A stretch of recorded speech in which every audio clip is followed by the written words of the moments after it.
Like, there's so many films that you try to watch today. Like, I just watched Superbad the other day. Yeah. And I'm like, man, I don't even know if you could do Superbad today. And that's not even that long ago. Mm-hmm. Well, I don't believe in that kind of statement, because the thing about it is, I think that statement is a kind of self-fulfilling prophecy. Mm-hmm. If you say it's going to be a problem, it's going to be a problem. All right, because it comes with usually the idea, well, I don't know if they would let you do that. Well, who the fuck is they?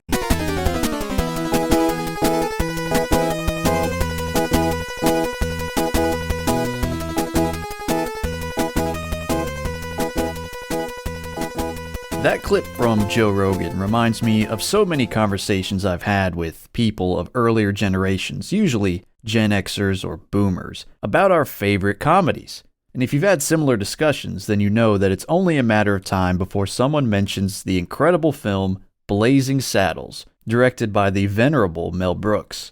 For me and for a lot of people, it's a movie that embodies everything that conventional wisdom says you can't do and say in films today. And it's not hard to see why. Countless racial slurs, irreverent and absurdist comedy, sexual innuendo and sexism, ethnic stereotypes. The movie really has it all. Have you ever seen such cruelty? Ooh! Ooh! But the genius of Blazing Saddles is that it manages to make use of these tropes while also subverting them to create a story that is just wacky, carefree, and fun, which is probably why it's considered so problematic in the current year. But why has this change come about? And is it really possible to do what Tarantino did and push back against the forces of censorship? It's safe to say that PC culture is everywhere. It's hard to find a recent Hollywood movie that hasn't gone woke, and the ones that haven't usually make waves in the media. But aside from these outliers, most of our modern entertainment consists of diversity and revisionist history, weak male characters, Mary Sues, bland, recycled, formulaic plots, and neutered, unfunny jokes. Some of them aren't even hiding how much they hate white men anymore. Well, on behalf of all the colored folks in the room, let me apologize to all the better qualified white students whose place we're taking up. That's racist! But censorship is nothing new. It has always played a role in American cinema, but the type of censorship and its loudest advocates have changed. It may surprise you to learn that in the case of Blazing Saddles, the journey from script to screen wasn't exactly a cakewalk. Mel Brooks actually faced huge hurdles in the form of uptight Warner Brothers executives who wanted to modify the film before release and even considered writing off his $2.5 million project as a loss. I show it in a screening room to 12 executives. He said it's very, very narrow. Very funny. A couple of things are funny, and I don't know. I don't really know whether we should open this. And there was a talk. Well. And he says, well, we can eat it, 2.6. I mean, we can bury it, we can eat it, you know? And there was that kind of talk. They weren't going to release the picture because it was so bizarre, so wild. Take these notes. I said, yes, sir. Yes, sir, Mr. Ashley, yes, sir. And he said, no farting. I said, okay, it's out, it's out. You can't punch a horse. It's out, it's out, it's out. You can't beat up an old lady. It's out, it's out, it's out. Tarantino faced a similar challenge when Harvey Weinstein took a break from molesting women to lecture the young director about the now infamous torture scene in Reservoir Dogs, urging him to cut it from the film. When Miramax bought it, Harvey tried to talk me into cutting the torture scene out. With Mr. Blonde and the guy in the chair and Getting the his ear cut off. Yeah. He tried to talk me out of that. And that's kind of actually where I became me, because Harvey was used to winning these type of arguments. And he had a bunch of yes men going, yeah. You may be right, but I don't care. This is the movie, and it has that scene. For Tarantino, the studio had a problem with the gratuitous, senseless violence. For Mel Brooks, the studio didn't like the use of slurs, the punching of horses and women, interracial sex, and of all things, the farting cowboy scene. These days, studios will let you get away with most of that stuff. In fact, you could argue that movies and TV have only gotten more violent, more crass, and more sexual in recent years. Race and gender issues remain the primary focus of censorship, but the goal of that censorship is no longer the preservation of more conservative moral values. Rather, the new goal is the proliferation of liberal ones. And it's not just the studios applying the pressure. More often, it's the audience demanding empowered female leads, alphabet representation, and more diversity. So right off the bat, we can see that yes, technically, you can make movies like Blazing Saddles today. if you are a director of color or a marginalized person.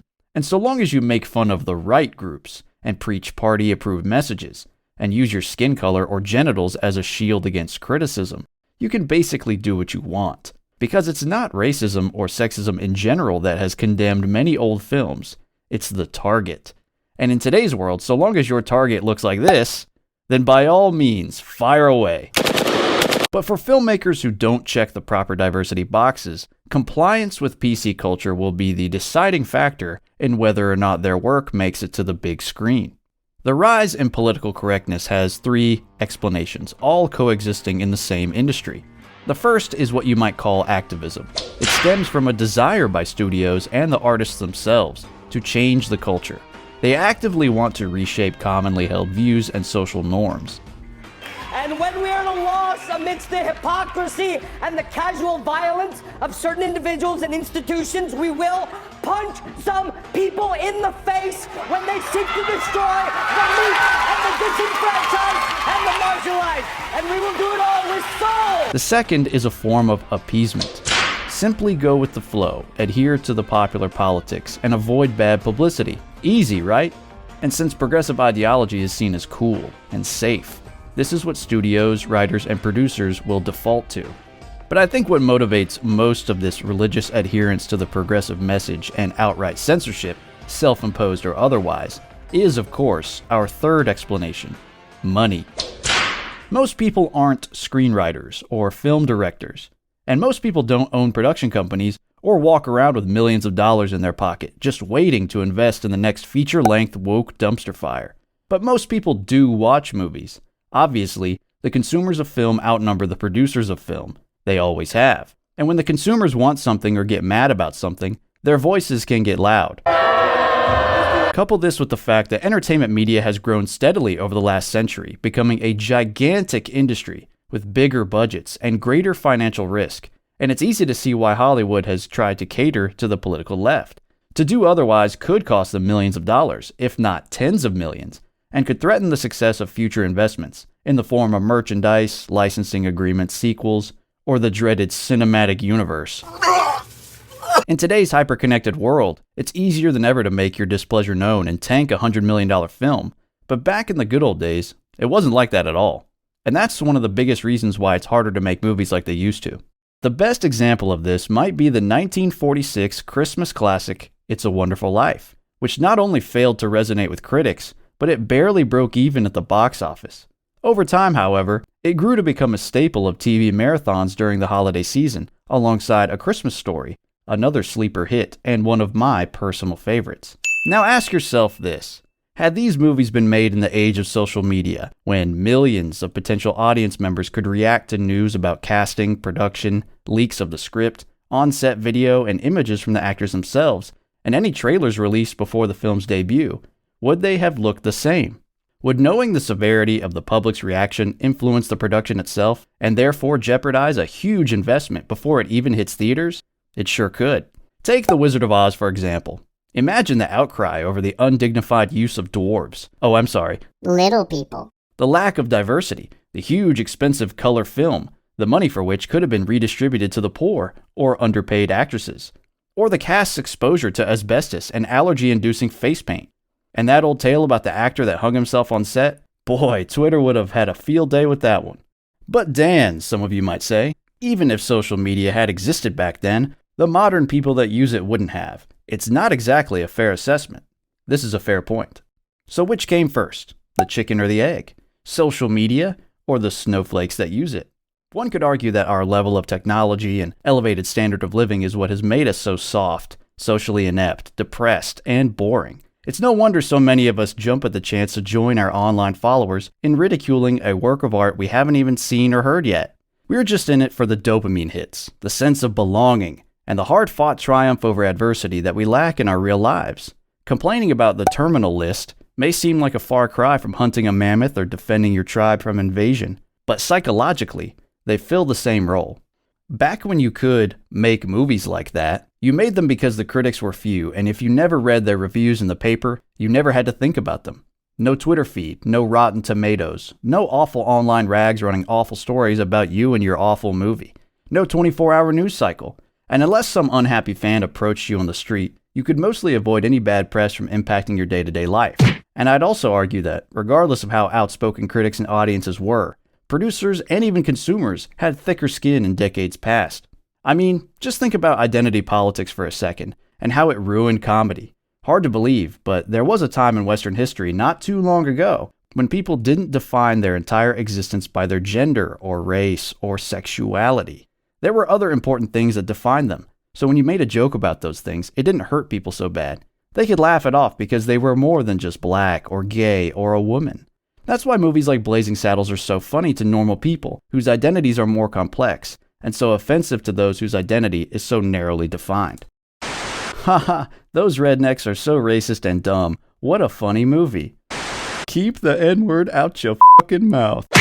And this problem creeps up in other genres too, not just comedy. Modern outrage mobs can't see past the lack of race and gender diversity in 2001, or the toxic masculinity of James Bond. They can't put themselves in Dirty Harry Callahan's complicated position, or the headspace of Travis Bickle in Taxi Driver. They don't care to empathize with these characters as human beings. They are only searching for some way to be offended. It makes them feel like they're fighting for some noble cause, and if they make enough noise and force the work of art to change, it further insulates them from reality, making their bubble more comfortable, which is the main motivation of the average triggered movie critic. They're simply trying to eliminate any and all inconveniences and discomforts in an endless feedback loop, requiring more and more outrage to secure more and more bubble wrap. Previous generations were just built different, which is why their art was different.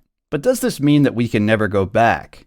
Or can we do as Tarantino did and break through the PC culture with raw talent, tenacity, and a strong backbone? I think we can. First, we need to remember that cancel culture relies primarily on fear and fear alone. Fear of losing money, losing respect, losing an audience, losing a well-earned reputation. But it's all just a ploy, a scheme, designed to intimidate you into censoring yourself. If you don't back down, there's very little the critics can do. And keep in mind that for every SJW you offend by refusing to change your art to fit their worldview, you'll gain at least one loyal fan who will respect you for your integrity. And that's no exaggeration either. Just look at what happened with Todd Phillips' Joker from 2019. Despite the media's best efforts to smear the film and its fans as extremists, white supremacists, or incels, the movie went on to gross $1 billion at the box office, becoming the highest grossing R-rated film of all time. And it was only able to do this because of Phillips' attitude and resistance to public pressure. Go try to be funny nowadays with this woke culture. There were articles written about why comedies don't work anymore. I'll tell you why. Because of all the fucking funny guys that are like, fuck this shit. I don't want to offend you. It's hard to argue with 30 million people on Twitter. You just can't do it, right? So you just go, I'm out. I'm out. And you know what? With all of my comedies, I think that what comedies in general all have in common is that they're irreverent. So I go, how do I do something irreverent but fuck comedy? Oh, I know. Let's take the comic book movie universe and turn it on its head with this. It may take a lot of effort, but it is possible to push back against the current culture, and the true fans will reward you for it. But there's one more reason I think you can still make movies like they used to, and that's technology. We have ways of making films today that the pioneers of the industry could only dream of. High-quality cameras are relatively inexpensive. High-end editing software is available to everyone with a computer. Animation programs have become more accessible and streamlined. Video sharing platforms are plentiful. It's easier than ever to network and find talented people to help you with your project. And even if you're working solo, you can find YouTube tutorials for just about any program, process, or equipment.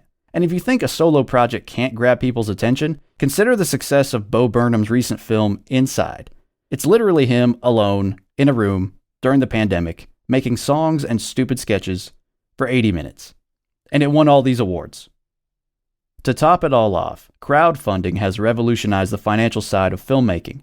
The Daily Wire, Angel Studios, and even Bill Whittle's up-and-coming Declaration Entertainment were all created without help from major studios. And if we consider all the independent films that have been made in the internet age as well, that adds up to a lot of successful projects, all being made outside of Hollywood's control. We may never return to a time when free expression was the norm. Then again, maybe that time never really existed at all. In any case, progressive ideologues who have infiltrated our major Western institutions will never surrender their power willingly, and as such, political correctness will continue to be the law of the land. Nevertheless, there are still avenues for those of us who reject this philosophy to express ourselves in a different way. Hell, if you're watching this on BitChute, you're already using an alternative video platform designed to protect free speech and give the finger to Google and YouTube.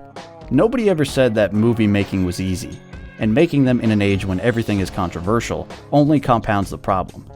But aren't we built for this?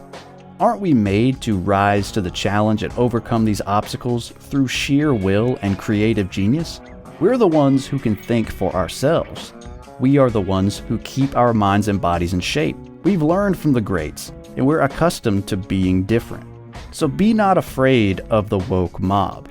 Write that script, make that video, film that movie, and make your blazing saddle.